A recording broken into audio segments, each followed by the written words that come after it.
ఎక్కడ ఎవరు జై సరస్వతి మాత, ప్రారంభించిన జై సరస్వతి మాత, జై జ్ఞాన సరస్వతి, సిద్ధి వినాయక, బుద్ధి వినాయక. శ్రీ స్వామి వివేకానంద గ్రంథాలయం మల్కాగిరి వాళ్ళు తప్పకుండా ప్రతి గ్రంథాలయానికి పుస్తకాలను విరాళంగా అందజేయగలము.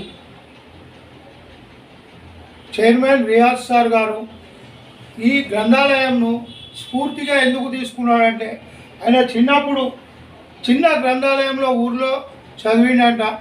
తర్వాత లండన్లో పెద్ద గ్రంథాలయం, వరల్డ్ పెద్ద గ్రంథాలయం కూడా ఆయన చూసిండు.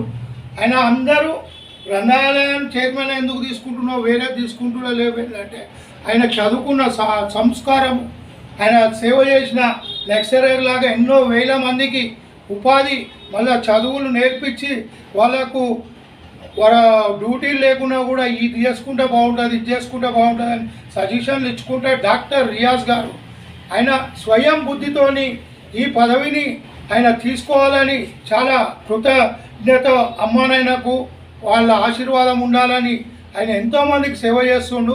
ఆయన స్ఫూర్తి తీసుకొనే కూడా నేను కూడా ఒక చదువుకున్నోని, ఇంగ్లీష్ రాకపోతే గ్రంథాలయంలో పోయి నేర్చుకున్నాను. ఈరోజు ఆయన స్ఫూర్తికి అమ్మానైనా గ్రంథాలయం పెట్టాలని ఒక మంచి సదుద్దేశంతో పెడుతున్న మా కరుణాకర్ గుప్తా గారు వివేకానంద గ్రంథాలయం పెట్టినాక ఇది ఎందుకు పెడుతుండని అప్పుడు ఆలోచన వచ్చింది.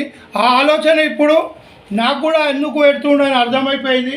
ఇప్పుడు మనం పెట్టే గ్రంథాలయం మన గురించి కాదు, మన పిల్లలకు ఉపయోగపడుతుంది. దాన్ని అలవాటు చేస్తూ వెళ్ళిపోవాలి. ఈ మధ్యన ఊకే ల్యాప్టాప్లు, సెల్లులు పట్టుకొని చదువుతున్నారు. అట్లా చదవకుండా పుస్తకాలకు ప్రాముఖ్యత ఇచ్చి పుస్తకాలనే చదవండి. సెల్లులు, ల్యాప్టాప్లు మీకు ఎక్కడైనా ప్రయాణం పోయినప్పుడు చదవండి అమ్మా. అది కన్ను మంచిగా ఉంటే ఆరోగ్యం మంచిగా ఉంటుంది, నెత్తి నొప్పి రాదు, మంచి ఆరోగ్యం ఉంటుంది, పుష్కలమైన ఆరోగ్యం ఉంటుంది. జై హిందూ, జై భారత్.